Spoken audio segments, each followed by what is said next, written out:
everybody, and welcome to Popcorn Dogs. This episode will not feature spoilers past Season 1 of House of the Dragon, but we will probably talk about Game of Thrones, which is technically 172 years after House of the Dragon. So, spoilers for Game of Thrones and the first season, but there are multiple books that have said how House of the Dragon will end, and even much past that, and it's fucking good.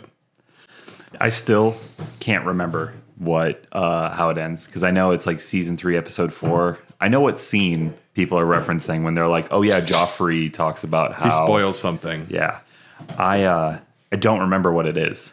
Well, he's just trying to intimidate Marjorie, or not even intimidate. He's trying to regale her with his historical knowledge. And he says this person was something by this person. And that's all it is. Carly is watching Game of Thrones for the first time, and that she got spoiled. But it's also, it's not the destination, it's the journey.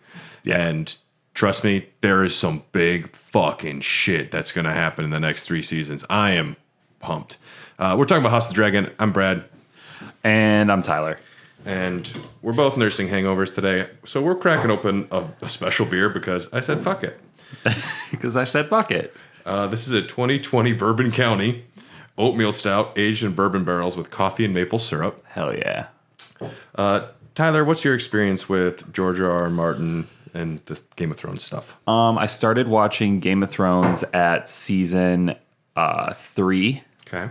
And I was a week-to-week watcher back then. And then I watched every episode every Sunday and talked about it all week like everybody. I was obsessed. I haven't read any of the books. I've read a good chunk of the first book, but I haven't read the books.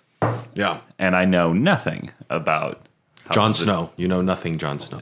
He was my favorite character in the show for the longest time. Yeah. Yeah. It's good. The Game of Thrones, we're watching it for Carly's first time, and just watching it again, I'm like, this show is fucking good. Season 3 and 4 is just like, ooh. Even the seasons where it's starting to like fall away, which is season 5, is when I remember there being issues. Like when they go down to Dorne and Jaime has his buddy cop film. Yeah. Instead of his character's moral journey, debating his life choices. Because in the books, it's very different. Jaime doesn't go down to Dorne. And the books are way better.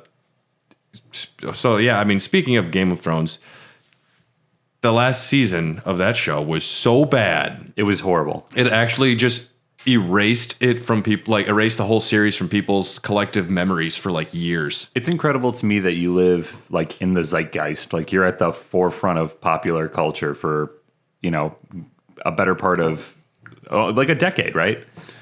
It was the biggest show. It was HBO Max's like biggest show forever. And just the content was amazing. I had never seen anything like it. The storytelling was so perfect with the way they brought characters in and characters left. The mystery of what was going to happen and the slow unravel of, the 7 kingdoms. You knew at the end you're going to get some big battle, but it was like, damn. Yeah. The politics on the way there was fantastic. And then the fact that everybody loved it, and then you fuck up the last season so hard, no one is even willing to talk about it anymore. Yeah, the problem is George R.R. Martin is the slowest fucking author in the world. Yeah. And I used to care and I used to be concerned, and it's been so long I don't even think about it. I think it's been like 12 years since Dance with the Dragons came out. Dance with Dragons. And that's fucking forever. I used to be on Reddit message boards in like 2013. I was like, dude, I have a feeling it's coming out in a couple months. And I'd just be like sharing theories with my buddies. Yeah. And it never came, and it never came. And then he would make a promise like, if it's not out next year, you can lock me up in a cabin. I'm not doing anything else. And he just always keeps doing other things. And George R. Martin, as I think Neil Gaiman famously said, he is not your bitch. And George R. Martin can do what he wants. The problem is we are all captivated and wanting to know how Game of Thrones was going to end. And the 2 show creators, David Benioff and Dan Weiss. Fuck both those guys. Man, they were good at running the show initially. They were checked out, though. Even HBO Max said, we don't want it to end with season 8. Like, there's more. You have time. We'll give you money. Like, keep the show going. And they wanted out Yeah. Even the last season, they did like less episodes. Yeah, they should have handed the show off. I don't understand the going down with the ship. That show, I'm not a fan when you stretch a show so that, like The Walking Dead, for instance. Yeah. Felt like that could have died a while ago, but they wanted to keep the show running. I don't agree with that. But when there's a good story to tell and everybody is on board, for the most part, I don't know behind the scenes what the actors were feeling because it's a big commitment for a lot of those like main stars.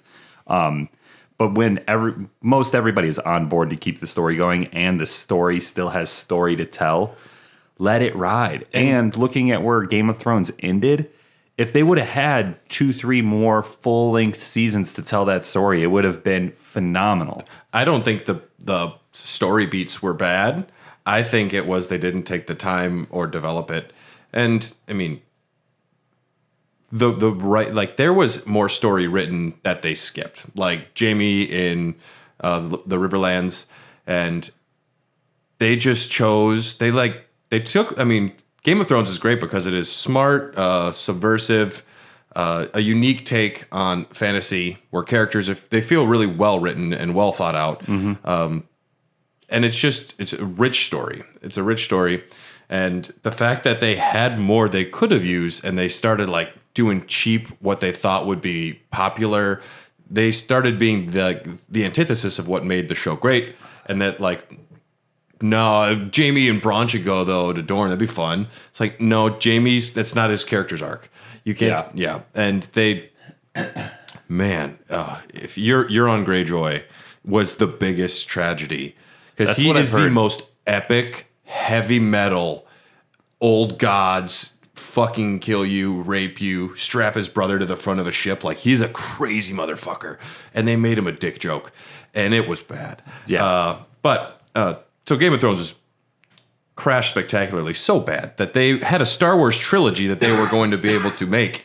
They lost a Star Wars trilogy. They did so bad. Yeah. And that just like, I wonder if they were just kind of blindsided by, or if they were kind of blind by success that they figured they could get away with murder at that point. Because they introduced fast travel to the show. And that was the big thing for me. Especially going into like the 6th season, 7th season. It's like they start off like a little bit. And it's like some of it's okay. I'm like, it takes 2 months to go from Winterfell to King's Landing. I understand that. There will be time jumps, but... in between episodes, that's fine. But you have like Arya and the Hound. Their whole travel, right? Yeah. That took, what, a season? That was a great... those two... Arya, amazing character. And...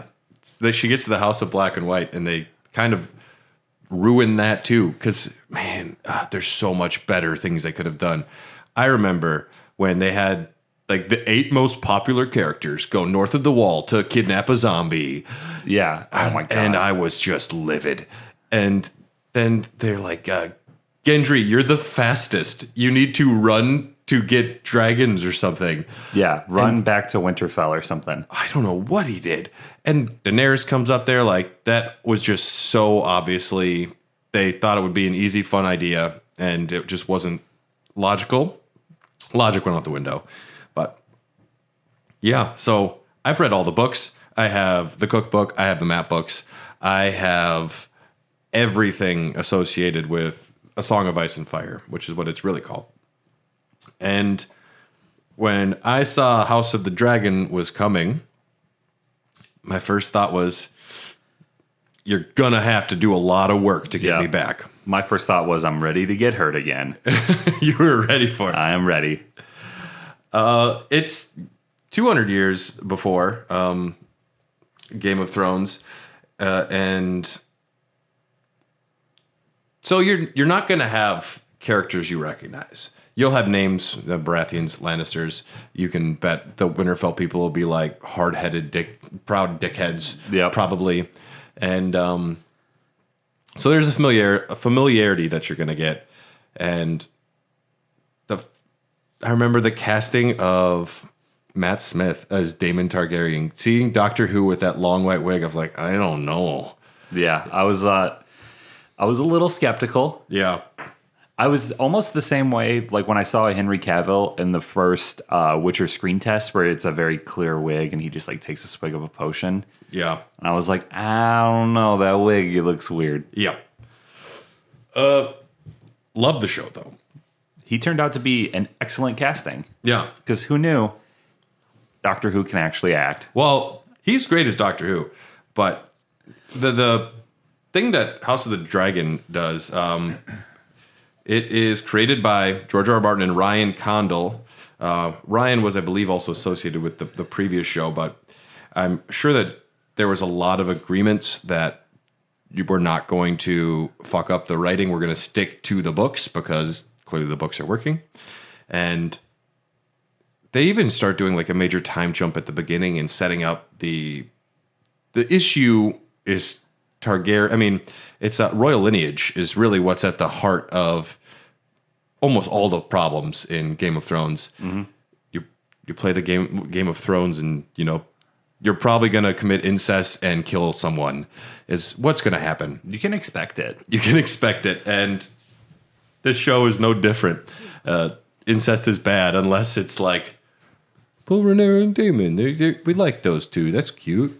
Yeah, it's incredible how Game of Thrones had and like office spaces, like accounting firms were talking about incest, like at the water cooler. Like that's how popular this show was. People were just like, yeah, so he fucked his aunt or they fucked his niece and it was fine. Because the same thing happens with Jon and Daenerys, because major spoilers for Game of Thrones, Daenerys is Jon's aunt. Yeah, and when they banged in the show, I was like, way to go, Jon. Yay, my two favorite characters getting together. Jon, I don't want it. I don't want it. You did it. Whatever. Jon turned into a ding-dong. He was great. Yeah, he was great until the writers forgot how to write him. But we're introduced to the problem of lineage, and there was a precedent set by Viserys's grandpa. I think it was Jaehaerys the Conciliator. And the problem is there was not a clear successor. Rhaenys would have the better claim because she was like a direct daughter of Jaehaerys. I believe it's Jaehaerys. If I'm getting it wrong, forgive me. Just sub-heiress or blood-heiress. It's some guy. It's some old guy. You don't have enough R's in there. That's your problem. One thing I've always liked is George R. R. Martin pronounces Daenerys, Viserys. And but the show, Daenerys Viserys, so there's a king, Aenys, Aenys, but according to the show's pronunciation, it'd be Aenys Targaryen. Well, if it isn't old King Aenys, I could smell you coming from a mile away. It was one time in college, dude.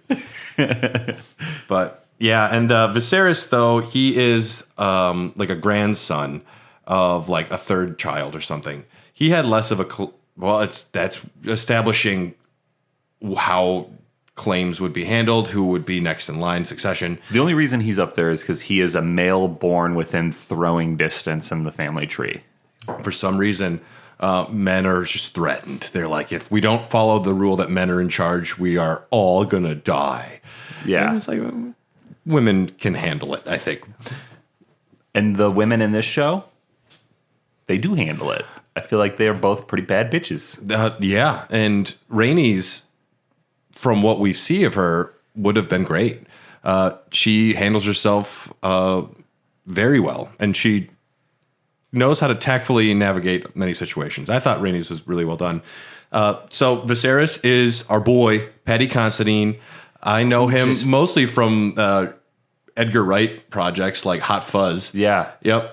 I was so psyched to see him casted in this, and oh my god, he doesn't knock it out of the park. He knocks it into the next solar system. He's so good. That was one of the best performances I saw last year.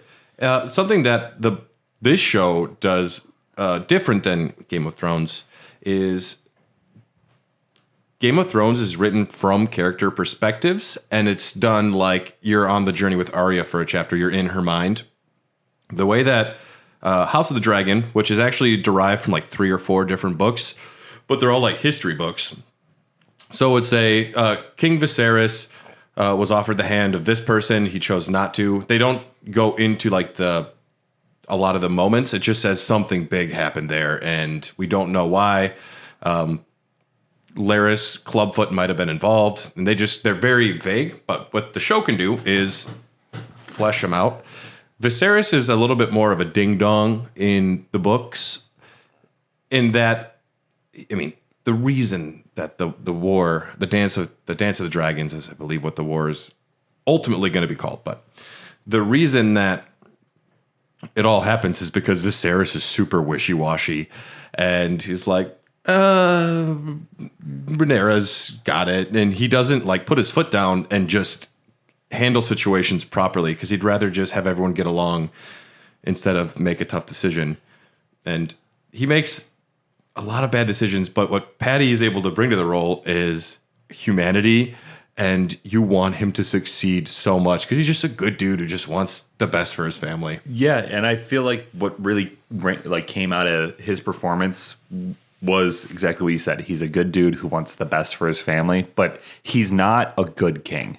He doesn't have that intangible aspect that makes a good king a good king. This is a good lead. He's a good leader. He's just not. He doesn't have that cutthroat ability to be king. And it's always odd being a peacetime ruler. He doesn't have any great battles, and he brings it up. Even his character, he's like, "Well, they say that I was a good king. I mean, there wasn't a war when he was alive." Yeah, but no, he made a lot of bad decisions, but I think he was a good person, which is different than being a good king. He just made stupid moves. Like, yes, she is 12. It is the best decision, and just deal with it for like 10 years, and then you can marry, like, then you can consummate the marriage or whatever, and it will be better for the realm. And nope. But that goes to Otto Hightower. But so we have Paddy Considine, and we have as Prince Daemon Targaryen, Viserys' little brother, we have Matt Smith, who is fucking good. He's good. That guy, he's good. He is dangerous. Yeah. That's a word that I would just immediately put to that character. Yeah. And immediately, like, he kind of felt like a little bit like an anti-hero, maybe because I knew the casting of Matt Smith probably gave him a little bit of plot armor in my mind for the first season. I thought it was really Sean Bean. I know, but I was like, I don't think they're going to kill him off. So then at the beginning when he's kind of a dickhead, I was like, well, I think he's got this whole like anti-hero arc coming up, or hopefully he gets better. But very quickly, I identified him as my favorite character. I will say that there is a giant question mark about Daemon in the books that will get answered in the show, and I'm excited. I can't wait. No, Daemon's character only gets more to it, but yeah, Matt Smith is great. Viserys' little brother Daemon, he's upset because he should be next in line by all accounts. Rhaenyra's a woman, a girl, a child, but that's not how succession has worked, and the problem is Daemon is a hothead, and he like just goes to brothels, and he doesn't go ever see his wife. He's rules with an iron fist when he's in the city watch, and that's okay. And when we pick up in episode 1, counting the time jumps, we're like 16 years right from the end of season 1. It covers like a 16-year or 20-year span, right? I think it's even like 25. Yeah. So he's a young man. Say he's like 20, probably. Yeah. Something like that, yeah. When Viserys is like, yo, the City Watch needs to get this city under control. Like, so you got like a guy who's in his early 20s who's like, you know, no one can really challenge him because he's royalty, so he's probably won every fight he's ever been in. Yeah. And then he also has he proves power. it though. He proves it. He's not a wimp. I'm not saying that. I'm just saying like he's not used to losing or not used to not getting what he wants. He's got the big Daemon energy. He's got big D energy. He's got big D energy. And he does do like questionable things like, oh, I'm going to take my niece into a brothel, and very much just do that to get the rumors swirling that she lost her maidenhead and maybe she would get betrothed to him because she's sullied and she's tarnished now. And that's what he was up to. He was trying to make it so she had to marry him. And so he does things like that. But then he like picks up the crown and puts it on Viserys' head, and he just like he'll always stand up for his family no matter what. And I'm like, that's really good. I like this guy. He's just really captivating. He's fun to watch. I am curious if Game of Thrones did not happen first, and this was our first entry into the world of George R. R. Martin's fantasy wonderland. Yeah. If we would like Daemon as much as we do. Well, but one thing that's so great about his writing is that the characters are not good or bad. They are just characters. They're individuals that are. There's morally gray situations, and it's exciting because they are kind of telegraphed as like Rhaenyra is our hero. She's the good person, but there's a number of reasons, and like you could also argue that Alicent and maybe the High Towers are right. Rhaenyra's kids are bastards, clearly bastards, and this is a problem. And the fact that Viserys is just like, nope, not talking about it. Don't want to hear it. And it makes him look foolish. It makes him look like weak, and that's not good. You don't want that when you're king. You don't want that from. That's gonna be real. That's a bad look. That's Tywin Lannister's whole character background. Is his father just got walked all over and treated like garbage by all of the people, and he let it happen. And Tywin was upset. Tywin is one of the most badass characters that's ever existed. That dude fucking rocked in Game of Thrones. Yeah. Sends Joffrey to bed without his food. Yeah. We could have it arranged for you to be carried. And I was like, oh, dude, I am not tired. Or when he's like fucking, when they're going to war and he's talking to Jaime while he's skinning the deer. Mm. The symbolism. It's the Baratheon stag. And then he's doing wolf pelts, too, at another point. And yeah. I'm like, all right. There's even one where he's cleaning fish. Yeah, that's a deleted scene. Yep. I found that on YouTube. With Maester Pycelle. That one scene, I'm glad they cut that scene out. It seemed a little too in your face about it. Yeah. Even the background characters are just fun and interesting. Yeah. There's a number of background characters in this season 1 that I know are going to be the main character of season 3.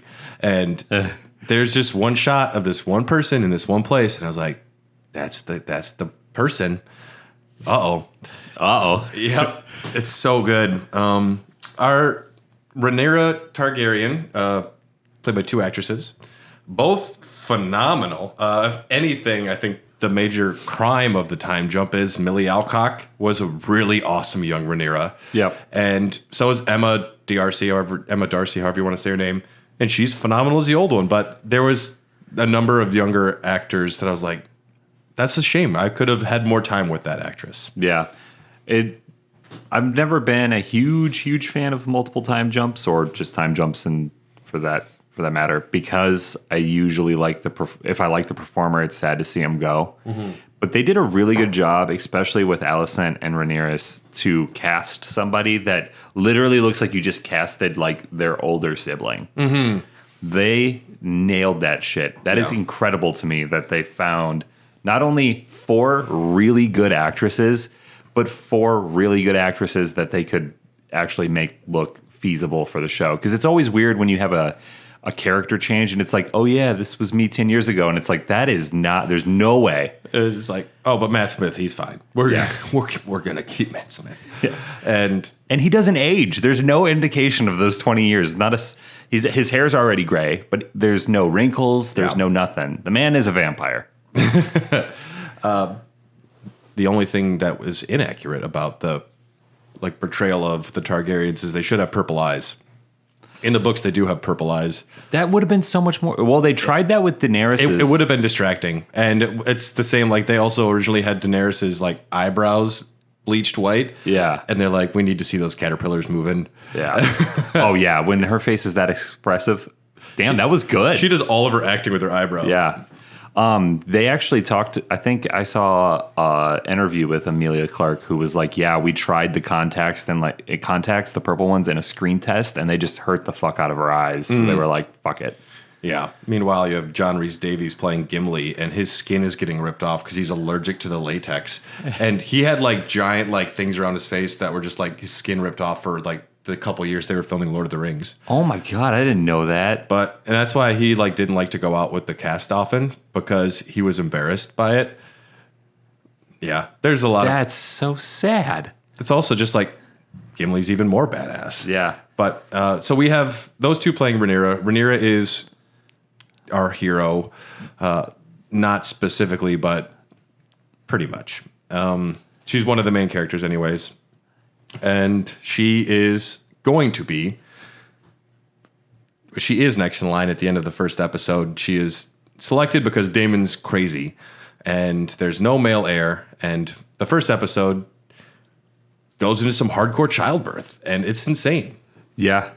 That juxtaposition with the games, with Daemon going up against Kristen Cole, was such good editing. Yep. And I went back and rewatched I ended up rewatching the first episode with some friends, so that one sticks out a little bit more in my mind. Yeah. The second time around, just as enthralled as the first time, which is hard to do for me after I've seen an episode. Like the shine kind of wears off. Yeah. And I'm like, all right, I'm running through the plays. It's still fun to watch, but you don't get that excitement from the first time you watched it. And somehow that episode kind of recaptured that, which is rare for me to get into an episode I've seen already again. You learn more when you rewatch it after you know where characters wind up to. And you can see Viserys' character is just haunted by his wife who passes away in childbirth. He's haunted by her memory, and that was his true love, and he's just trying to pick up the pieces after that. But you mentioned the games. If you go back to season 1 of Game of Thrones, they did not have the budget. No. And Robert Baratheon's like tourney looks like a bad Renaissance fair. Yeah, there's like 7 people there. Yeah. And this one in House of the Dragon, fucking awesome. Big. And the dragon budget is huge.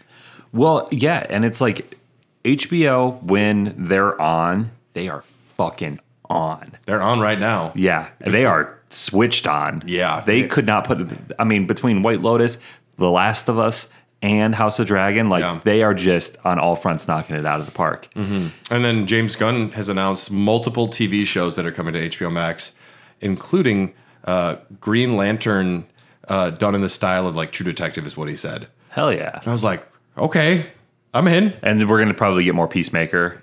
Yeah, I believe Peacemaker. Well, it's going to be in the new Waller series, which I think Peacemaker characters are moving into that, is my understanding. They're doing a Waller series? James Gunn announced a whole like first slate of DC stuff. No shit. Yeah. I talked with Dylan about it very drunk yesterday, and he was initially just like, I hate it, it was stupid. And then we talked for like 10 minutes about how great it is. But yes, Rhaenyra, she's a young girl, and she's in a weird situation, but she's been picked to be the ruler. And then we're introduced to some of the other major players. The Hightowers will be our villains for this show. Who plays Otto? What's his name? Otto Hightower is Rhys Fons. I fucking love that dude. He's dastardly. He seems like he's got such a subtle cruelty inside of him. Well, in my mind, he is Adrian from Little Nicky. I grew up watching that movie. Said Little Nicky because that's where I know him from. Too. Yeah. Oh my god, I love that actor though. He's been in a lot of movies that I grew up watching that I didn't even realize he was in. Yeah, and he's great. He was Kurt Connors in The Amazing Spider-Man. Yeah. Fine-ish Spider-Man movie. He was the kicker in The Replacements with Keanu Reeves. Yeah, smoking the cigs. Yep. Just always drunk. Betting on games. Loved it. Yeah. Yeah, he's great. And he does a really good job with Otto. Otto is the hand of the king and whispering all of the information that is very much beneficial to his house, to Viserys. Yep. I had a joke that I'll say again. I think I already told you, but I came up with it when I was watching the first few episodes. In Game of Thrones, we had Littlefinger, and now with House of the Dragon and Otto, we have Middlefinger. And I don't know what we would call Larys Clubfoot. He kind of fills the role of Littlefinger, but he's more like Bach. I just call him Bach. He is a very Bach-looking motherfucker. He's got a very weaselly face, which works for the role, but I feel bad for the guy in real life. Unless they probably church it up in the show. The strong family is interesting. But we have Otto Hightower. His daughter is Allison Hightower, she is played by Is it Allison or Alicent? Alicent. Emily Carey plays the young one. She's fine. She wasn't my favorite. Olivia Cooke is the older one, and I think she's fantastic. I think she is all around outside of the series the best performance in the show.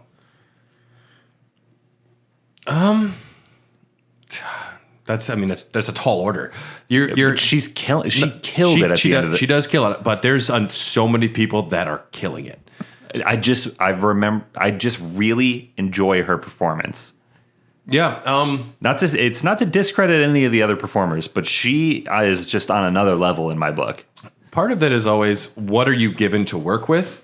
And when you have such amazing scenes, it's easier to come off looking great. Like Nick Offerman and that other fella in The Last of Us episode 3. Jeez. I mean, the writing was so locked in and solid that they didn't have to do much to be one of the greatest episodes ever. They still delivered, but when you have such great writing, they could have just coasted through a lot of that, and it still would have been great because the writing was so solid. But yeah, Alicent in the books, she is not portrayed as generously as they make her seem more evil in the books. And in the show, they're very good at showing her being conflicted and pulled different directions. Instead of the books make it seem like she was aware that they were going to put her son on the throne right away, and they made it a surprise in the show. And there's just a number of things where she was trying to have Rhaenyra's the queen, we're not doing this, and her dad just kept saying, we should do it. Yeah. You should go bang that man. His wife died. Go play with his toys with him. Dad, I'm 13. I don't care. Yeah. Go to his room. Yeah. She's great. Something that they did with the show, which is different than the books, are the Valyrians. What did they do? Well, they're not black in the books. Oh. Nope. And I think that's a great change. That's a good change because they do need to have black actors and some other variety in the show. But it makes the bastards status just way more obvious too when which I guess you kind of need to telegraph to the audience too. Well, I think it might make it too obvious almost because just having a bunch of black-haired kids come out of two white-haired people is enough. And the Targaryens... That's all we needed in season 1 of Game of Thrones is seeing Bean looking down at a book and going, black of hair. Black of hair. Black of hair. And he's like, oh. Oh, no. And he still doesn't get it. He's like, I don't know what I'm doing. Yeah. I can't even read. I'll be dead soon. This is not going to end well for me. But I think the Valyrians are fantastic. The sea snake, Corlys. My man, you have no idea about Corlys. I have no idea. You have said that many a time now. Corlys, they were considering giving him a whole spin-off show of his young life. It was one of the 3 that they pitched to HBO after Game of Thrones. Because the sea snake essentially created his own kingdom, his own power, his own dynasty, just by being such a badass captain. He's just so good at sailing around the world and making the right decisions. And he is obsessed with his name. He's obsessed with getting more power. And that's ultimately not a good thing for the Valyrians. But he's married to Rhaenys Targaryen, and she is fantastic. The actress for Rhaenys, I forget her name. She is... Where are you, Rhaenys? I forget her name. She's great. She's great. Yeah, we don't need to... Eve Best. But so we have the Valyrians, and Viserys, his wife dies. Who's he gonna marry? The Valyrians say this is a perfect match. It'll also help settle the problems with the previous council that decided succession. Rhaenys' descendant, Viserys' descendant. Viserys, you should get together and it will just unify the realm and make things safer. And it would. It was the smartest, best choice. Yeah. He doesn't do it. It literally would have fixed almost all the problems. There's a number of things that he could have done that would have fixed the problems. But yes, like we mentioned, Otto is just pimping out his daughter hard. Yeah. Not great. She fixes his toy, his sculpture. How is anybody supposed to compete with that? I'm fix your toy. I needed 2 batteries. A couple double A's. Thank you. And yeah, we get a time jump pretty quick then after that first episode. I think it's after the second or the... Because there's kids right away almost. Like, because Alicent's like, boo, boo. And between every episode, essentially a kid has happened. Yeah. Somewhere. Well, I think it's after the first or the second episode, Aegon shows up. Yep. And also, please, for confusion, if you're running a country... Just something you should note. This is Aegon the 25th. Yes, put a number on that bitch, or don't name all your fucking kids the same way. Well, same name. That is a way to curry favor with the common folk, with the king. Oh shit, I didn't even think about that. You're right. Yep, this is named after Aegon the Conqueror, the greatest king who wasn't a great king, but he conquered and unified Westeros. And that's why Rhaenyra is like, this is our son Aegon. And that's caused a lot of problems at the end because Viserys says Aegon should be king or something like that at the end. And he's talking about Rhaenyra's Aegon, but Alicent genuinely believes he meant her Aegon. Yeah. And that's why she's willing to put her neck out there. A lot of not great things is going to happen to everybody. Yeah, and I mean, fucking Aemond already lost an eye. Oh, Aemond. We'll get there. No, we can. Alicent has kids. The first one is Aegon. Then Aemond. Aegon, in one of the episodes, is jerking off in the window that Tommen Baratheon jumps from, which is, I love that he's standing there. Is it the same window? Okay, I thought it was. Yeah. Me and Justin, my brother, he's seen all of Game of Thrones, and nobody else we were watching with has. Yeah. So as soon as that scene came on, we both looked at each other like, yo, is that the same window? Yeah, it is. It's fun. A lot of the sets get reused. And one thing that is trying to fix a disappointment from the Game of Thrones books, the Iron Throne in the books is not a friendly thing. I saw an artist's rendition, they talked to George R. R. Martin and he described what it should look like, and it looks terrifying. It's 15, 20 feet tall, and there's on a mountain of swords. Yeah, there's a graveyard of swords leading up to it, and then it's doesn't the staircase on it twist a little bit towards the top? It does not look like a fun thing. Yeah, it looks and it's known to it's almost alive, it's known to cut people. They like to say that. Yes, which I think is a nice... It's a cool thing. If you get nicked by the throne and you're bleeding, that means that you're going to be a bad king. Your reign won't last long. I don't know if it's... I'd be walking up those steps in full plate armor, just hold on, guys. Taking me 20 minutes to get to the top. Dude, just these big books that just talk about all of the Targaryen kings, and there's a reason that they could just do every single king and make a series out of it. I think the next thing they'll do is Aegon the Unworthy, which there's a good story there. Well, I'm working on I don't know if it's a book, a TV show, what, but I built a world, and I've been working on it for several years, and world building's a lot of fun. But once you get it fleshed out to a point where it's kind of second nature, writing history is super fun.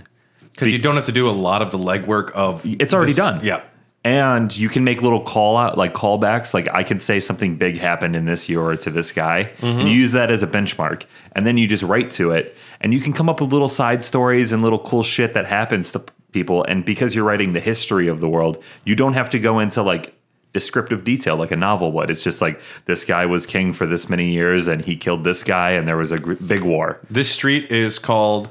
Flea Bottom because of the famous Sir Perkin the Flea, and an event happened over there. But if you just say, this is Miller's Row, and then you can just, if you want to, in the past, oh yes, there's a famous Miller who was fucking the queen that lived here, or something like that. It's the backpack strategy of writing. Like Walking Dead, everybody has a backpack. You never know what's in the backpack, but it could be a plot device because anything could be in there. So leaving doors open behind you.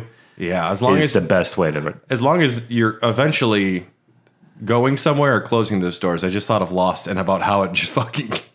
Okay, so it's not the best way every time. One character that I thought wasn't great, poorly utilized, Mysaria. That's what I mean, right? You don't even know who I'm talking about. Well, it's been so long since I've seen the show. Who was that? Daemon's wife. No. Consort? I don't even remember. He was banging her. Yeah. Yeah, the girl with the accent. Yep, very much the Shay the funny whore. Yeah. Not that specifically. It's more like a mixture of like Varys and Shay, but she runs some brothels and she's able to discover a lot of information. I didn't care for her character too much. We have Kristen Cole, I'm not going to say his nickname. I don't know if they've said it in the show, but it says a little bit about what he does. Oh yeah, they haven't given him a nickname yet. Kristen Cole. What? I loved him in the first couple episodes. Yes, he's cool. He's just a hardworking knight who's started off just in the right place and just proved himself. And he just goes full neck beard. Dude, he is simping hard. Ah, man, what a character that I liked, and then I just nope, you were the worst character. I hate you so much now. Yeah. And it's like, all right, dude, you had an affair. You can either just move on with your life or you can let it define you for 50 years and just cause a lot of bad stuff to happen. And he's like, I'll take option B, please. Yep. There was never a choice. Yeah. She took my honor. It's like, you fucked her too, man. Yeah. It takes two to tango, that dog. I mean, it takes a sword and a sheath. Yeah. Yeah. Or a couple swords. Rhaenyra Valerian is cool too. Honestly, whatever you're into. Yeah, and I think Couple sheaths. Here's some couple sheaths, a sword, and mad points for Rhaenyra. She just marries her homosexual cousin. She's like, hey, you fuck dudes. I'm going to fuck who I want. It's more political. Let's just be a high-functioning married couple. And they do great. Yeah. Mostly. Laenor's a little too out there with his... It's like, I'm going training again. Okay, we know what you're up to. Yeah. Yeah. And I think he just got a little too comfortable. Because it's that's the 10-year jump, right? One of the many jumps. Yeah. There's a lot of jumps. We get that nice... The 10-year jump is where we get rid of the young actresses for Alicent and Rhaenyra's. And Laenor and all the kids. All the kids grow up. Most of the kids get jumps at some point. I saw a video of Matt Smith behind the scenes for some of the kids' last episodes, and they were all hugging on him, and he was just like, "You guys did fantastic. You guys are all so great." And I'm just like, this man he's too good. He's too good. He's too good. He got cut out of The Rise of Skywalker. What? He was supposed to be the villain of Rise of Skywalker before J.J. Abrams came in and made it a horrible mess again. It was originally supposed to be called Duel of the Fates, according to one script, and he would have been not Palpatine, like a son of Palpatine or something. Maybe that would have been way better. Would have been way better. Still wouldn't. I mean, and using Duel of the Fates as the title, calling back to Episode 1, it would have been better. But Matt Smith shot stuff for the film, and it got cut. Completely cut. Man, fuck Star Wars. Yeah, but Matt Smith's doing fine. Yeah. So we have Kristen Cole played by Fabian Frankel. I've never loved someone and hated him so much so quickly. I'm just I could say, oh man, this guy did an amazing performance. They were fantastic. I'm just gonna blanket statement and say everybody is fantastic at acting in the show for the most part. He's no exception. If he can make me hate him so much, he's doing something right. Yeah. And it was funny, the people I was watching with, as soon as he came on the screen, someone's like, oh, he's too handsome to die. And I was like, yeah, he'll be around for a minute. Was that your brother? Something I think it was Devin. Devin, okay. He's too handsome to die. And he is. We have the Strongs. Larys Clubfoot is Matthew Needham. We mentioned him, Bach. His father is Lionel Strong, and his older brother is Harwin Strong. Harwin Strong is the one banging Rhaenyra and having bastards with her. The father, though, Lionel Strong, is the greatest hand of the king, the most honest, good advice, always says the right thing, keeps his head down, just does the right moves. His son kills him. Yeah. And So Harrenhal eventually falls to the Lannisters. Yeah. And Harrenhal is supposed to be cursed. You have more knowledge of the books than me. Is this the event that makes it cursed, or has it got a history beyond that? No, it was cursed before. Okay, so it's not the fire that Lord Harren, famously of Harrenhal. Yeah. He built the most impenetrable like giant fortress, and it was mostly all like I forget what it's made out of. Something that burns, that will melt. Yeah. And he got it done. Spent it like so long doing it. And like the day he finishes when Aegon Targaryen showed up with dragons, it's like, oh. And essentially it's like an oven. Once it like heats up in there, like it just gets hotter and smoke like it's trapped. So you're like inside of a giant metal oven once it like so that's why it's also like just a melted castle from what happened with Aegon. And pretty much everyone that's been given Harrenhal dies mysteriously or something bad happens very quickly. So it is cursed in that sense. I remember seeing Harrenhal for one of the first times when Arya's there, disguised as a boy. Yep. In Game of Thrones. When Jaqen H'ghar was still a cool, interesting character. And he had not been in Stranger Things yet. He was fine in Stranger Things. I was just so psyched to realize that that was him. I like that actor's look. He's cool. But so we have the Strongs. Larys is going to be around. Larys is cool in a bad way. But he's a necessary evil for the show. He very quickly like gets Alicent under his clubfoot, we'll say. She just casually mentions that she'd like to have her dad be Hand of the King again. And he's like, okay. And that's the whole conversation. And then he goes and gets his father and brother killed. And Alicent's like, I didn't tell you to do that. It's like, oh, you did. You said you wanted your father back. And yeah. You didn't need to tell me. He makes her an accomplice in this murder, and then she is forever stuck. But he's always he's also useful the whole time. So she wants him as a friend. He jerks off to her feet. That was, I laughed audibly when that happened. Well, and I read this like Reddit post about him, and someone was just speculating. It's like he doesn't even like necessarily have a foot fetish. He has a fetish for making the queen like subject herself to something so vile and low that's what gets him off. That's a good theory. I always just and maybe he also has a club foot, so maybe he just likes feet. That's what I was thinking. Like his feet are jacked up and hers aren't, and he's like, yeah, that's what's up. We have kids. Aegon Targaryen. One of them is played by David Tennant's son. No shit. Jerking off out the window is another Doctor Who's related actor. David Tennant has a son that's old enough to act. Yeah, damn. David Tennant is also married to the daughter of another doctor, of the fifth Doctor or something. Yeah. But she plays the Doctor's daughter in a show too, and that's where they met. So no shit. There's incest in that show as well. Well, we need to get Christopher Eccleston in on House of the Dragon and just make this a complete party. He's too good. He's wasted in almost everything. Yes. He's just too good. No, in The Leftovers on HBO, yeah. He's fucking fantastic. Yeah. I wish he'd come back to Doctor Who because he was my favorite. Yeah. But we have Aegon. He doesn't want to be king. He wants to go to watch children fight pits, get drunk, rape servants. He's just doing what I guess young princes do. Yeah, some young princes are like shitheads and don't know how to handle power and responsibility, and he isn't someone we like. And it's a good dynamic with him being a total and complete shithead, and Aemond being who should rule. Yeah, like Daemon 2.0. Aemond One Eye. Aemond gets his eye cut out by his cousin Luke or Jace. One of the strong bastards from Rhaenyra. It was Jace. Jace is the younger one, right?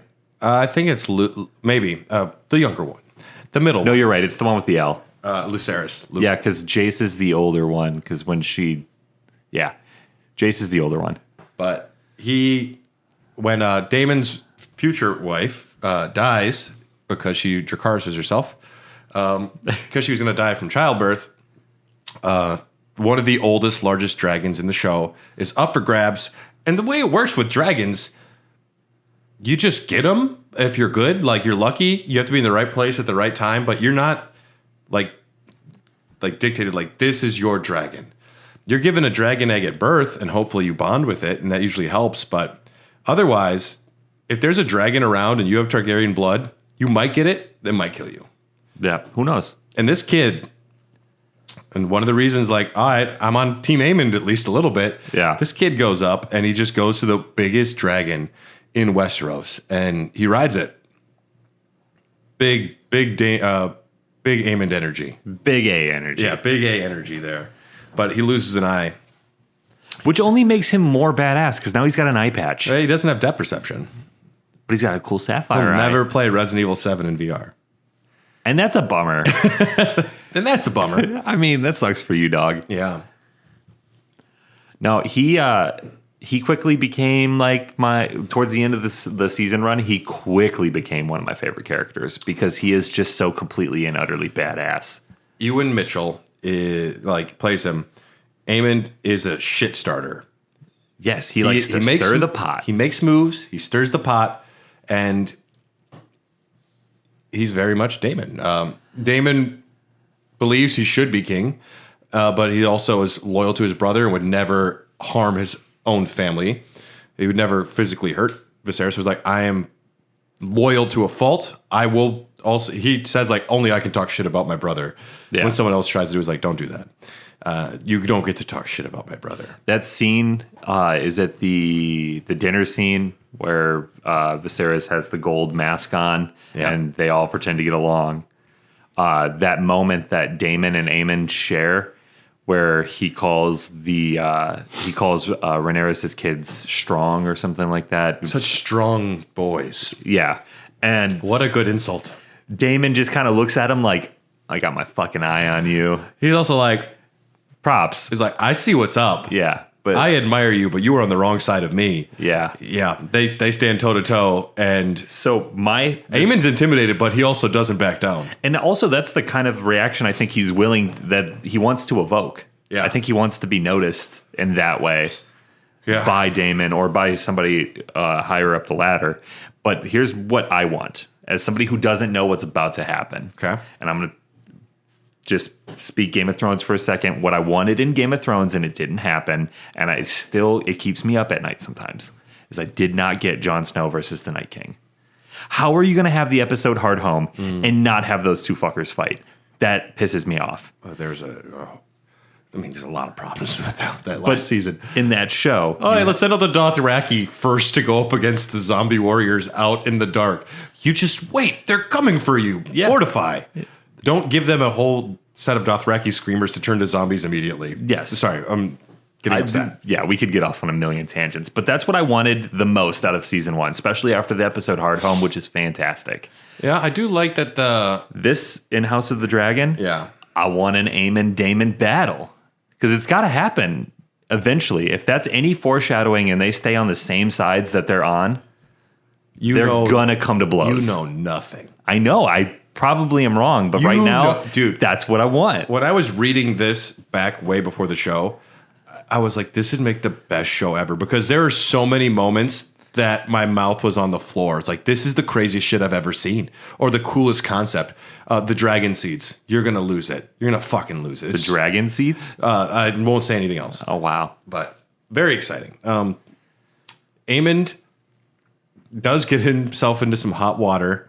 He is intending to intimidate Luke when they go to, but they both, this is after the war is kind of starting, but they both go to Storm's End to talk to the Baratheons. They're in a little bit of a Cold War phase at this point. And Aemond was just trying to scare Luke. And I like the way they portray the dragons because I'm not going to remember the dragons' names though. Vermax? Yeah. Maybe. Luke's dragon shoots some fire at Aemon's dragon, and Aemon's dragon is just like, no, fuck you. Aemon says, don't do it. And he's like, nah, he just eats the dragon, so Luke's dead. I do like that Aemon is trying to like call his dragon back and regain control. Yeah.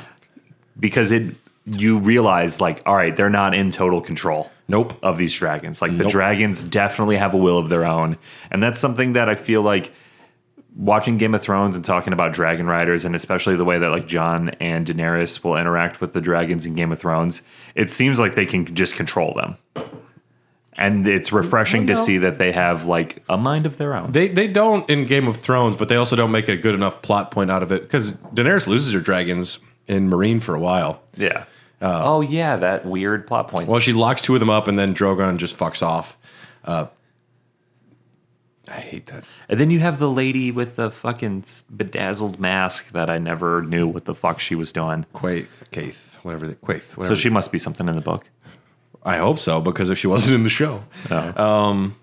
Yep, and then we have the Strongs. They're not Strongs. They're they call them Valerians in the book to help you distinguish them better, but they're Targaryen. Well, I mean, they would because they're the descendants of the Valerians and Rhaenyra, but they keep the Targaryen name in this.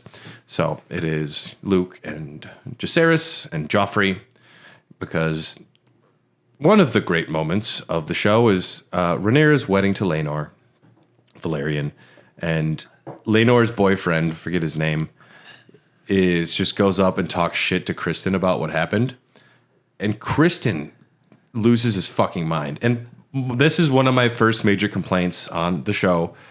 Kristen Cole, after killing a knight in cold blood in the middle of a wedding, would not be walking around after that. That is true. That would not happen. At a royal wedding, there'd be so many Kingsguard, they would swarm him. And he would be guilty. What would he say? He said negative things about the queen or something. It's like, that's not acceptable. Yeah. But that's Alicent takes care of him and whatever. But yeah, because he was going to go like seppuku himself outside, wasn't he? He was. Alicent saves him, and then she finds out from him that Rhaenyra lied to her about her infidelity. But Kristen, in the books, it happens at a tournament, and it's a little bit more like it might have just happened because they were supposed to be like fighting in the tournament, and it just went too far. This was at a wedding. It is a good scene. It is great. I just wish there was repercussions other than nothing happened to him. Yeah, because everybody just kind of stands around bewildered, and he just leaves. Another of my favorite moments, the crab feeder. Oh my God. They do great with that. Just setting up a villain, like something's happening in the Stepstones. They don't go out of the way to say Volantis and Lys are these cities, the Triumvirate. They say a few sentences enough to just let you know someone else is trying to control this passage for trade, and it's been a long war. And then what they do is just show like crabs swarming bodies that are tied, and they show a dude in a mask who's clearly like suffering from like grayscale or something. Yeah. And I was like, that's all I need. Yep, sign me up. I'm a crab feeder guy now. That was such a... I didn't know if he was going to turn into a big... Because like I had no idea the scope of the season. I didn't know we were going to have so many time jumps because I did no reading going into it. So they start setting up the crab feeder, and the first time they like barely show him. Yeah. The second time they show him a little bit more, but they barely show him. And I was like, okay, is this going to be like Daemon's whole like he goes to war for a season and he's... Nope. He's still badass though. Oh my God.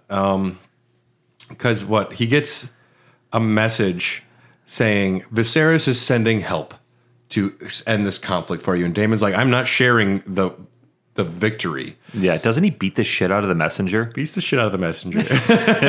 Which is like, you don't hurt the messenger, but... And he goes by himself to lure the crab feeder out, and not only that, then he goes in and charges into the cave after he lures them out. He Leroy Jenkins it. He just... hard. Yeah. Yeah. Big Leroy energy. And correct me if I'm wrong, but I'm pretty sure the director from the Battle of the Bastards episode did a lot of work on this first season, and it definitely shows. Miguel Sapochnik, I want to say is his name. I think that sounds right. Yeah. He gets his own Wikipedia page. That's a good sign for him. Yes. Way to go. Yes. He directed 2 episodes of Game of Thrones' 5th seasons, Hard Home and The Gift. He directed the Battle of the Bastards and The Winds of Winter. Hard Home and Battle of the Bastards are my 2 favorite episodes of Game of Thrones. I like the Battle at the Wall. Ooh, that's a good one too. I was able to see that on an IMAX screen. They played it on an IMAX to get ready for the next season. And on that IMAX screen, it was amazing. The scope was crazy. Yeah. And oh man, that would have been good. He's an executive producer. They recognized that Miguel was someone you want around. He's got an eye for battle sequences. Yeah, he knows he knows how to block a scene. Yeah. Yeah, man, that was the crab feeder battle and that Daemon thing. I was like, I can't get more excited about you, Daemon. Like you are Pedro Pascal status right now for me. Yeah. Oh that's my how God. that's how much I love your character. That's so true. Yeah. Yeah. What are some other big things? What are some of your favorite stuff from the season? By and far, my favorite moments of the season were Aemond realizing he fucked up when he kills Luke. I like that look on his face. The standoff between him and Daemon was probably up there. Yeah. Otto Hightower's performance all the way through the season, being a scheming little fuck, is fantastic. Yeah. And I'm glad that It's like Walter White. Like, you can't keep getting away with this. yeah, his whole sending his daughter to go comfort the king because he knows it's going to lead to something else. He knows what's going on. Yeah, that's what I liked most about Game of Thrones is the politicking. Like the battle sequences are awesome. It's like the cherry on top. But where Game of Thrones really shined was like the alliances and not knowing if this person's telling the truth and who they're making deals with, and seeing a little bit of that in Otto. The interplay of characters that you like and understand that are on opposite ends. Just seeing how Catelyn and Tyrion interact, and you're with both of them, and they hate each other. And there's like, you have your own conflict on like, Catelyn's right, she should have ducked Tyrion, but I like Tyrion, he didn't do anything wrong, and it's good writing. Yeah, like all the characters feel so real. Like motivation seems genuine. It seems like this is an actual person who has wants and desires, and they are pursuing them. And people make mistakes in the show, which is refreshing. You watch a lot of movies, you watch a lot of TV, and you'll have your hero character, the one that you're telling the perspective of the story from. Mm-hmm. And they do no wrong. They just run through the story and they make the correct choices at the correct beats, and your mind gets a little numb to it. And then having a show like this where all the characters feel so human because you're watching their successes and their failures, you're seeing what's going on between the different relationships behind closed doors, the way they're talking to certain people, just makes the whole world feel more lived in. Mm-hmm. And it creates such a unique viewing experience because you feel like all these characters are actually real. Mm-hmm. And Game of Thrones is on a whole nother level when it comes to writing character stories. If you would have told me in Game of Thrones episode 1, season 1, that Jaime Lannister would be one of my favorite characters. I love that. I love the turn. The moment his hand comes off, it is just, it's a benchmark moment for the character. The very first time he has done something good and moral and that you've seen, he steps up for Brienne to save her honor. Oh my God. He gets punished immediately. No good deed goes unpunished. Yes. And he immediately gets horribly mutilated for sticking his neck out a tiny bit one time in a good way. And it costs a lot to be a good person. Yeah. And it's easier to do the wrong thing. And that's really refreshing. And what they did my boy dirty in the end of Game of Thrones, where he just just all of his character development was thrown out the window and he just goes back to Cersei. That was just upsetting. And he finds her in a pile of rubble or whatever, like in the basement. Yeah, come on. I was upset. And also, like, if you're going to have... Why the fuck did Arya just not put on Jaime's face and kill Cersei, and then you have Jon Snow fight the Night King, and then it's all fine? He has Longclaw, it's Valyrian steel, it'll still work, but they gotta use the dagger. The way that they show the House of Black and White and the face magic is not great in the show. Does the person need to be dead for you to use their face? I believe you have to have the face skinned off, because that's why they have like the Hall of Faces. So Arya would have killed Walder Frey and then done the whole probably thing. But I think it's more like akin to some light magic and like illusion. There's just a little bit of extra, like, as long as she knows how to act and talk right, she can kind of blend in. But to just go full other characters, it's got a horrible Mission Impossible quality to it. Yeah, because Walder Frey is definitely taller than Arya, right? Yeah, and Jaime is not the same. Yeah, I guess that wouldn't have worked. But there's a million other things she could have done. Yeah. Yeah. House of the Dragon. Great. The dragons look unique, which I do appreciate. Drogon, Viserion, and the other one. Viserion, Drogon, and her son, Rhaegon. They looked very similar to each other, where they're just like, this is an ugly big dragon. Yeah. This one is an odd, like, goiter having, more amphibian looking dragon. They all have very unique looks to them. And I did love the portrayal. If I was a more hardcore fan, I would be able to say, oh, that's Caraxes. That was ridden famously by so-and-so. Because those dragons, some of them were around since Aegon the Conqueror's time, which is cool. Because dragons, they don't get smaller. They just keep growing. If they have the space to grow, they'll just keep growing. And there's like old age. It's extremely rare to die, for a dragon to die of old age, because something else will happen before then. But that would explain why Aemon's dragon is one of, what did they say, the first? Yeah. I mean, I think it's one of the first ones that came to Westeros. And that's a big boy or girl. I don't know.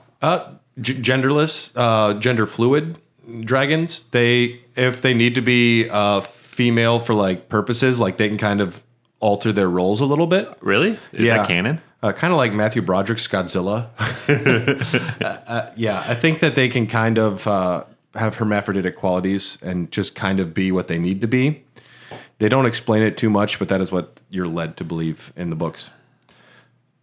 Super excited. Super excited for the next season. Do you think they will ever move forward with a show about old Valyria? I hope not. Why do you hope not? I wouldn't want to see it. The mystery is better than the... Valyria is... We don't know the doom of Valyria. We don't know what happened to destroy it. We don't know why all of the dragon riders were killed. We don't know about the apocalypse. And it is better to not know. I prefer having the mystery rather than a neatly wrapped, this person was bad and God got mad. Which is probably what it boiled down to. They dug too deep. They found something underground. They did not know what they were doing. But if you pick up the World of Ice and Fire book, which is very similar to this one, one of the greatest chapters, he just goes continent to continent, like Sithorios. It's like, this land has giant fucking apes, and they have wyverns, and they have such diseases you can't go more than 30 feet into the trees. I'm like, cool. Yeah, I'm on board. I'm on board. And they get like Essos. They go to Ashai. Ashai is this place where just like the darkest, most forbidden magic, the weirdest people you'll ever go. It's almost impossible to get to. Corlys just goes there. He's like, I'm going to go. I'm going to get some shit over there. But yeah, I already just... And then I guess the only other controversial decision I would say is Rhaenys Targaryen gets her dragon in the dragon pit and faces down King Aegon and Alicent and the kids, and I believe Otto might even be there. She's facing down all of them. All the problems in the realm. One Dracarys. Whoosh, the war doesn't happen. And that was not good. That was the only part of the show that I did not like. And I wouldn't say visibly upset, but I voiced my frustration with that episode the moment it ended, because we have a viewing party at my house with my roommate and my brother and his girlfriend. And after every single episode, I would stand up, close my laptop, and unplug the HDMI and go, that was a good fucking episode every time. And then that episode happened. I unplugged my laptop. You mean and you said, turned off HBO Max? Yes. Okay. Oh, no, I have an account. Oh, okay. I'm a proud... Yeah, no. I've had one for years. Yeah. HBO has all my money all the time. Okay. But I unplugged it after that episode and said, that was not very dope. Well... Not a fan of... That seemed very convenient. She could have done it. And the what I find even more frustrating is that the show creator, I think that Ryan Kandel or whatever his name is, he was saying, well, we thought it might be controversial, but she's a mother. And she sees there's another mother and with her kids, and she didn't want to do it. I heard that. And I'm like, no, you don't got me. She's also letting 1 million children and their mothers die by not ending a war. Yeah, and she even says in the next episode or something, she's like, it wasn't my fight to finish or something. Which is much better. Which, like, I can see the rationalization of, it's not my... If you're going to start a war, I'm not doing it for you. You need to make the decision. I don't agree, but I can kind of get that. The whole, like, she's a mother. Like, nah. I just didn't like the big set piece of her. She also explodes up through the floor and kills how many people?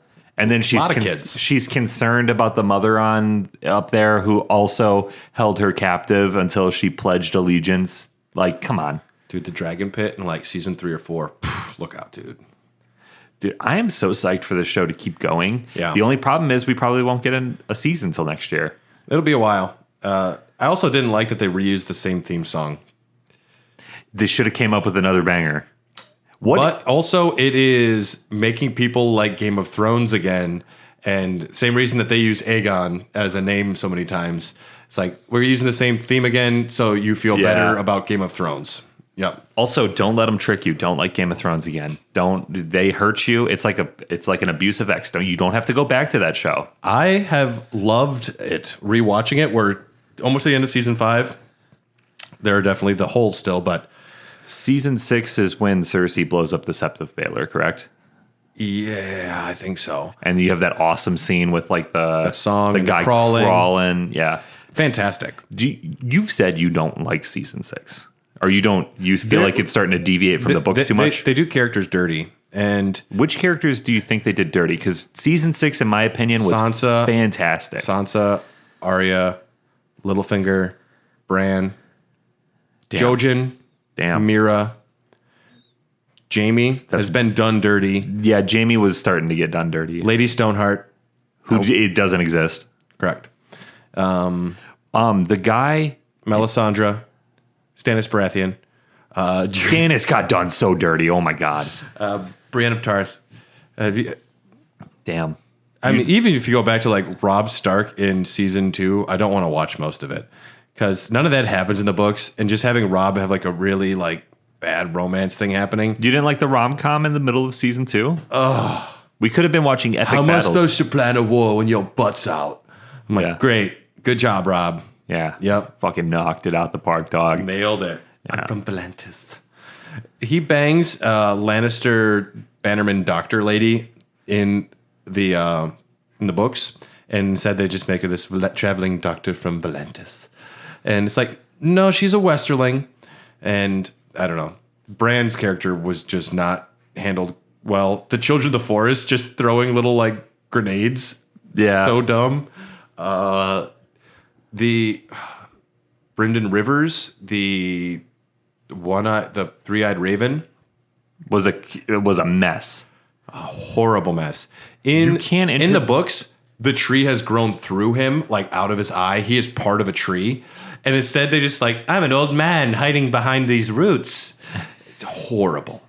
Like he's from the Seventh Seal. Remember him? Ingmar Bergman. Whatever the fucking actor's name is.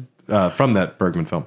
But so I've never read the books, and you just listed off 85% of the cast that they did dirty. And I really liked season 6. I do feel like the three-eyed raven shit got a little discombobulated towards the end. Euron Greyjoy. And all of the Greyjoys being mishandled so tremendously is absolutely heartbreaking. Even Reek? Theon's story in the books is way better, and not in a bad way. Is Ramsay Bolton still a badass in the books? Like a badass villain? He's less charismatic in the books. He's more of just a vile, disgusting person. Instead of Ramsay knows how to turn on charm a little bit in the show. And in the books, he's gross. He's a lot more gross. He was such a good villain for the show.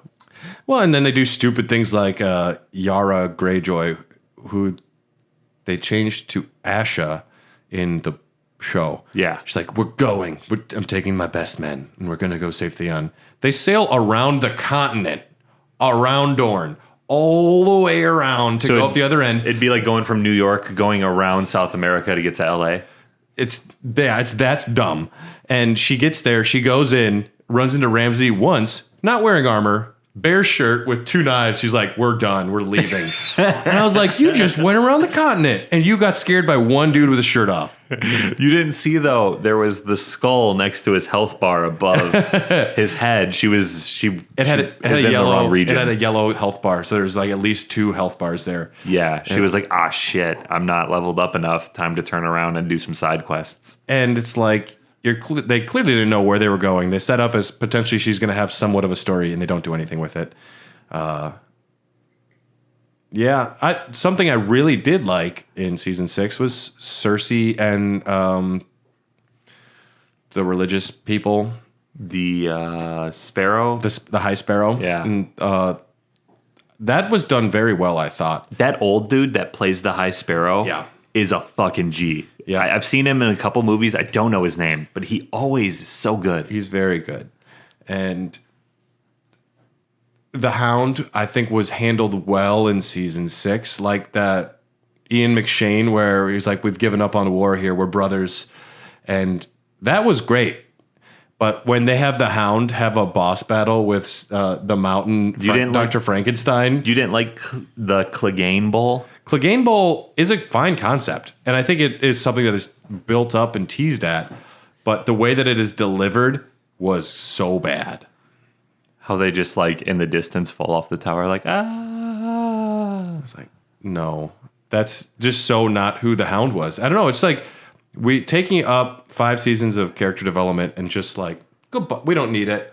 We're going to do this instead. You know what would have been cool for the Hound and Gregor in that fight? You remember in season 1 when Gregor goes to like swipe at the Hound and Robert is like, you fucking kneel. And then the Hound just kneels immediately and Gregor barely misses him with that huge swipe. Yeah. It would have been cool to like call back to that.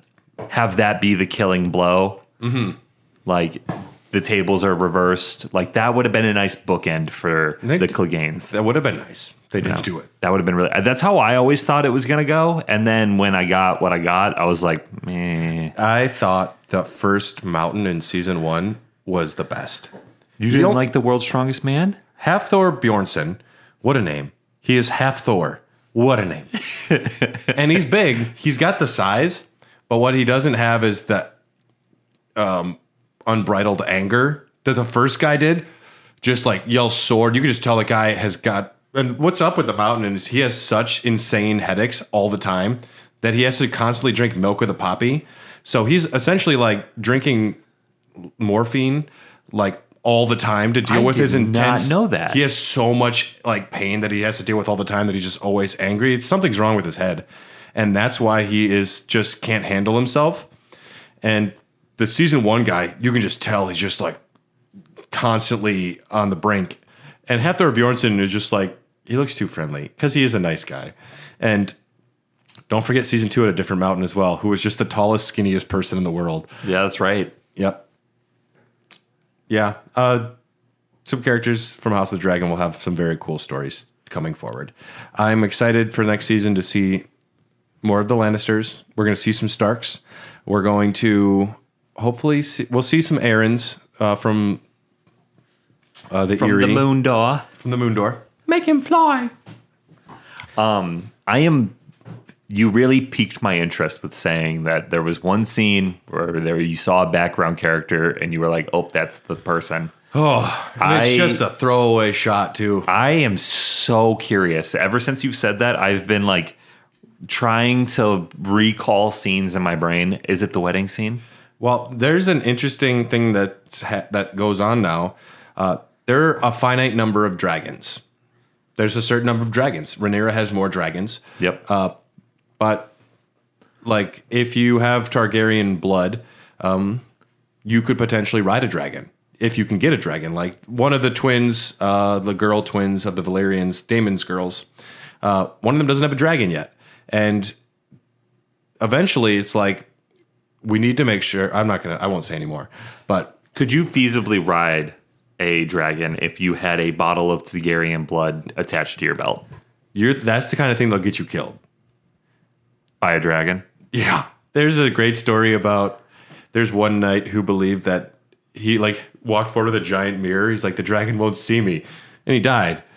Great thought. Like, maybe they won't see you. You get close enough, something will happen. No, you died. Yeah, but my love for George R. R. Martin has been rekindled from House of the Dragon. I am still obsessed with his world building. Elden Ring is pretty good. You're only a little bit of a fan. A little bit of a fan. And if you like this show, if you like his writing, I always like to just highly recommend reading the book Fever Dream. It is George R. R. Martin's gothic horror set in like the swamps of New Orleans, and it's about riverboats and vampires, and it is fucking gothic, and it is so good. Why do riverboats and vampires go so well together? That culture of like New Orleans voodoo and like just casinos on the like, it's just like a riverboat, man. Something about it is so cool. Yeah, something about it's so evil. And it is a fantastic book. Very good read. And that's George R. R. Martin.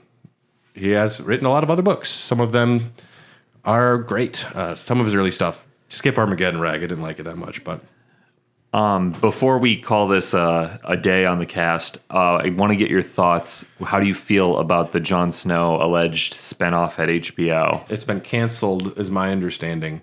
I don't want it. I don't want it. I listened to Kit Harington talk about it. I doubt he wants to play the character again. He wants money. Anyone who wants money will do anything for money. That's true. He was shown a number, and he's like, I'm so excited about this show. He was a heavy alcoholic for a while after the show. He had problems because he didn't like who he was at the end of filming. But he described John's got his own journey, like north of the wall, and he still has a lot of pain and things to work through.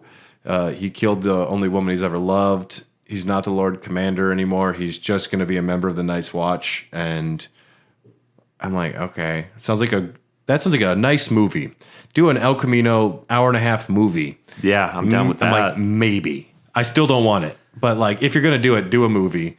And mostly I don't want to see those characters anymore. George R. R. Martin has a fucking just stacks of history books. Like, do anything. I think if they're going to keep making Game of Thrones content outside of these two shows, they need to stay before Game of Thrones. They need to stay in the past, because having people give a shit about the show when you ruined it, you're going to put that giant 7-season commitment right in the middle of your storytelling, and then people are going to rediscover it and be like, oh, that sucked. Somehow Palpatine has returned. Yes. We have Bran the Broken, who can see the future and the past, which, fine, cool concept, not used. He never uses it. No. And now he's the king, and they didn't do any legwork for it. And he didn't even warg into a dragon, and that would have been awesome. There's so many things they could have done. Yeah. But I'm excited for more House of the Dragon. I'm excited for potentially more spinoffs earlier, but I don't have much else to say. I guess we should rank it on our list of TV show rankings, I think The Boys is above Stranger Things is where we are so far. Yeah. Shit. That's tough. I think just off the gut, I got to go above The Boys on this one. House of the Dragon is above all the other shows so far. Yeah. Until we talk about True Detective or Breaking Bad, it is going to be hard to break that. How do you feel? Oh, well, that's a different podcast. What was the question? How do you feel about season 2 of True Detective? Okay. It's another podcast. Yeah. It's not as good as the first. Well, we can agree on that. It is harshly judged against the first. We also agree on that. It's tough when you take 5 years to write a perfect show, and then you need to write season 2 in 6 months. HBO goes, yeah, now do it again. There are some great scenes. Colin Farrell, when he's trying to hype himself up, like he's drinking, he's like, we're going to do this, and he starts doing cocaine, and then it just cuts. I'm like, okay. And then it just cuts to him like crying and breaking down. I was like, yeah. I mean, that's a good scene. And the orgy scene. Rachel McAdams on a bunch of ecstasy, killing her way out of an orgy. Yeah. I was like, that's some intense shit. It was a great, definitely judged 2 hours. Maybe we should do a Popcorn Docs about True Detective. I'd have to watch. I'd have to watch all 3 of them. I don't need to watch season 1 again because I've seen that 3 times and enough to where it's like, I love it and I get it. I'd watch it again for fun, but I'd have to watch season 2 to have a perspective on it again because I was too much looking for season 1, and that it was not. Season 4 is going to be directed by Jodie Foster. Fine. I don't count my chickens anymore. Well, let them hatch, and I'll look at them and I'll say I don't want chicken today. Well, maybe I do want chicken. House of the Dragon was a great surprise. So House of the Dragon, The Boys, Stranger Things is our current TV show ranking, going alongside our movie rankings. But thank you for tuning into Popcorn Dogs. We love you. You guys are great, and never change yourself. Don't commit incest. Yep. And just don't kill your family. God, that's pretty broad, but don't. Yeah. I mean, pretty easy rules to follow. You should be fine. Maybe. I mean, okay. Thanks for listening. We'll see you next time. Bye. Bye. Good.